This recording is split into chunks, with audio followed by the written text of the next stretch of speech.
안녕하세요. 오늘은 상속등기에 대해서 알아보도록 하겠습니다.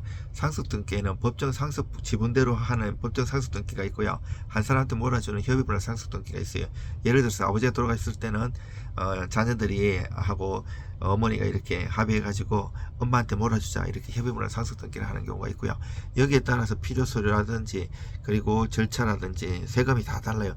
물론 세금 같은 경우에는 세무사님한테 다시 한번 확인해 보셔야 되고, 여기 있는 건 노무한 거고 지역적인 거는 온종일 얘기해도 많아요. 그래서 참고만 하십시오. 제가 여기 보면서 맨날 걸어다니면서 하니까 좀 보면서 좀 해갖고 잠깐 정리했는데, 제가 기억에 의존해가지고 쓴 거기 때문에, 물론 걸어다니는 것도 항상 기억에 의존하는 거기 때문에 틀리다는 얘기는 한 번도 못 들어봤어요. 이것도 틀린 얘기는 거의 없겠지만 또 오히려 주시면 그때만 맞게끔 제대로 잘 처리해드립니다.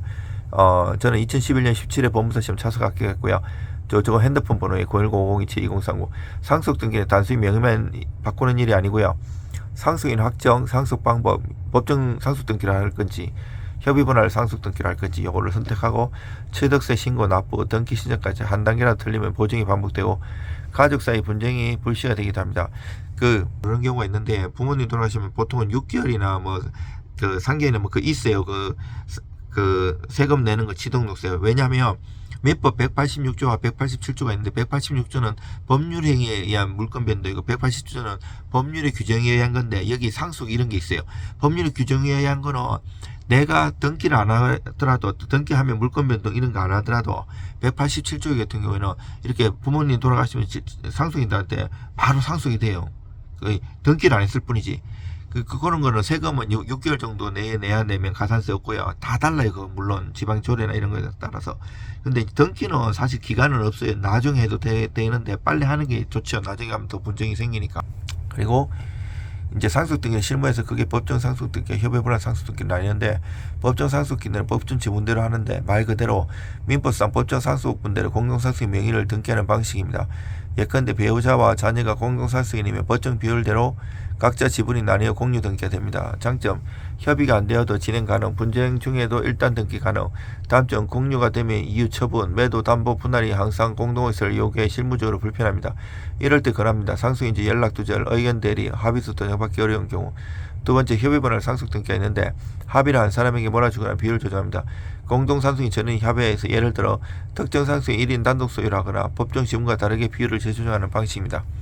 핵심은 협의분할서가 제대로 작동되어야 하고 상속인 전원이 인감점에서 따라붙어야 합니다. 장점, 이후 매매, 대출 처분이 깔끔하고 단독 소유로 정리 가능.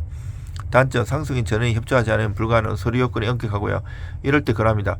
집은 큰아들이, 예금은 딸이처럼 실질 분배를 명확히 정리하고 싶은 경우 이걸 하셔야 돼요. 상속인 중에 자식 중에 하나가 빚이 많아요.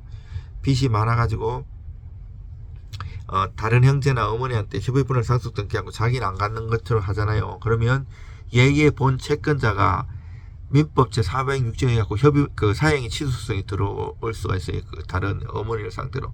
왜냐하면 전득자나 얘 수익자를 상대로 올라요. 피고가. 그래갖고 원상 회복해갖고 시키는 건데, 저는 이 대기업에 법무사 하면서 대기업에서 수십 년 동안 강제집행 업무를 오래 했기 때문에 딱 이렇게 등기부 띄고 초본 띄갖고, 초본 주소가 쫙 있으면 거기에 다 등기부를 다 띄봐요. 딱 띄보면 이게 딱 돌아가셨는데 상속해가지고 협의분할 상속 전라고 다 가져간 경우 있어요. 그러면 사행위 취소성 하면 거의 다 이깁니다. 이런 경우가 있어요. 상속등기에서 제일 먼저 하는 일은 상속인 확정이고요. 상속등기 일반 단점, 상속인을 빠짐없이 확정하는 거고요. 실무에서는 비상속인 돌아가신 분의 가족관계가 표면 서면으로 깔끔히 나오지 않는 경우가 많은데, 그래서 재적등본, 폐쇄호적, 주소 변동 일에 포함 처분의 핵심 정명으로 작동합니다. 제가 강의도 많이 했지만 유튜브 보시면 많이 나와요. 여기 보면 물론 상속등기도 수십 개 올려놓고요. 지금 얘기하는 거는 여기 지금 2008년까지는 호주부가 있었고 호주법이 있는데, 이게 2008년도에 뭐 여러 가지 온갖 이렇게 호주부에다가 다 띄면 전과사실부터 해서 이혼한 내용 하도 다 많이 있으니까 분할시켰어요. 이게 개인정보 때문에. 그래서 5가지를 분할했어요. 기본증명서, 가족관계증명서, 혼인관계증명서, 친양자관계증명서, 입양관계증명서인데, 이 친양자 이것도 민법에 10수년 전에 들어온 제도예요. 미성년 때 아예 이 부모 성으로 바꾸는 거. 보통 보면 이제 입양 가면 원래가 박씨였으면 김씨한테 입양 가면 원래 성을 박씨를 쓰니까 얘는 어떻게 되냐 입양 다 알잖아요. 그래서 이 친양계 제도가 생기고 여러 가지 그 얘기하자면 길고 이것도 제 유튜브 찾아하면 많이 나와요. 그래서 이 5개 분화되는데 이 보세요. 피상수적인 기준으로 자주 쓰는 서류는 가족관계 정면서 기본 정면서 혼인관계 이 필요시라고 했지만 사실 다 준비해 갖고 가는 게 나요. 싹 다. 제적도 전적이나 이게 다 많아요. 띄워라 그래. 주민등록 말소자 처분. 상승인 기준. 그리고 또 여기에 띄는데 돌아가신 분, 비상승인 돌아가신 분이 그래요. 아버지가 이중오적이 삼중오적 하면 또 제가 이중오적, 삼중오적 해결하는 거 성공 사례도 많이 일어났고요. 그다음에 이 서류를 뗄 수가 없어요. 왜냐하면 말소 신고가 안 돼요. 사망 신고가 안 되기 때문에 떼더라도 이게 신고 안 돼. 두 개, 세 개 되면 어떤 사람을 살리고 어떤 걸 내두는지. 그리고 상승인 각자로 자주 쓰이는 거는 상승인 각자 가족관계 없어 상승인 각자의 기본적인 주민등 처분. 그리고 부동산 영역에 따라 토지 건축을 대행하는 법무사가 챙기고요. 협의분 날임에 이 서류가 성부를 가는데 협의를 상승 핵심 상승의 불안 협의서 잘 써야 돼요. 여기에 딱 상세하게 이런 것도 다 써드립니다. 공상상승이 전염 참여하고 여러 장이면 간이하고 또 실무전 누가 무엇을 단독 하는지 부동산 표시까지 정확히 특정하고 훗날 다툼의 씨앗이 두드립니다. 상속등기 비용에 취득세 그리고 상속 부동산을 취득하면 취득세를 신고 납부해야 되고요. 신고 납부 기간은 돌아가신 날부터 6개월, 상속인 중 외국 주소가 있으면 9개월. 물론 이것도 세무사님 따라 정밀하고 만약에 적어도 우리한테 만약에 의뢰를 하면 그때 해야 하는 거지.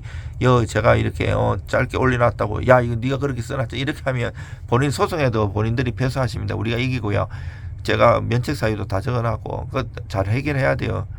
취득세율 실무에서 많이 보는 표준 구성은 지자체마다 다른데요. 농지의 취득하면 취득세 2천만 농특세 쭉 해갖고 이렇게 세금 관계나 여기서 중요한 포인트는 상승이 싸게지가 아니라 부동산 종류 농진지 아니면 이런 것도 다 계산하고 세금만 달라질 수 있으니까 사료 확인해야 되고요.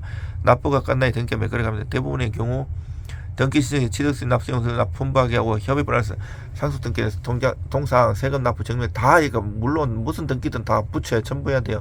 법정 상속 그 국민주택채권도 그렇고 여러 가지가 많이 있어요. 제대로 하셔야 돼요. 방금도 전화 가지고 자기가 셀프 전화를 모스 사람들이 자기 내 유튜브 그거 구독자라고 하면서 국민주택채권 그거 자기가 셀프로 등기를 하다가 너무 많이 내 가지고 법원에서 전화가 가지고 환급 일부 가져가라 했대요. 근데 어떻게 하는지 방법인지 그 새로 사가지고 어떻게 끼우는 이런 거를 아니 저도 수십 년 동안 공부하고 법무사 돼갖고 그 고생하는 건데 그런 거를 시간을 가르쳐주는 게 오히려 시간도 엄청 가고 상담비도 없이 그렇게 할 수가 없잖아요. 잘 모른다 하고 말았는데 너무 예의가 없어요. 아니 자기가 만약에 자기 직업이 있을 거 아니에요. 그 직업인데 있는데 그냥 공짜로 해달라고 하면 그거 해주겠어요. 그것만 너무 사람들이 양심이 없는 사람들이 많아요. 진짜 인생 파산도 마찬가지 뭐든지요. 자기가 그 법무사 수수료 수십만 원, 몇십만 원 아껴보려고 하면 자기가 했다고 뿌듯해 하는데 우리 전문가 보면 그 몇천만 원 아낄 거를 진짜로 다 날린 거예요. 왜냐하면 그 면책률이나 이런 것도 잘 이렇게 공제를 싹 해갖고 얼마든지 더 할 수 있고 예를 든 거 다른 것도 마찬가지 강제집행이든 비용을 오히려 더 적게 들이고 다 할 수 있는데 그게 아까워가지고 하고 이러면 우리 법무사업을 하는 사람들도 저도 집을 사고 이럴 때는 내가 안 했어요. 내가 다 할 줄 알지만 그 시간에 돈 벌지 그 거래하는 중개사 법무사한테 돈 주고 그 걔가한테 시키는 게 낫지. 그거 내가 그거 돌아다니고 이래 하겠어요. 그 시간에 돈 버는 게 낫지. 협의가 된다. 협의 분할로 단독 소유 정리가 장기적으로 가장 깔끔합니다. 협의가 안 된다. 일부 상승 연락이 안 된다. 일단 번적 상속 등기로 권리관계를 세우고 이후 분할 협의 심판 이런 것도 이게 문의가 많이 와요. 정의도 마찬가지고 상속도 마찬가지고 한 사람이 이중 호적이 될 수도 있고 야는 원래 없는 헌무인이라고 주장할 수도 있고 실제로 있는데 연락도 안 된다. 이런 파생하는 게 되게 아니 그거 제대로 상담받고 일 처리하면 잘하는 사람들이 있는데 사람들이 그 상담비나 일하는 게 아까워가지고 평생 못하고 고생하는 사람 많아요.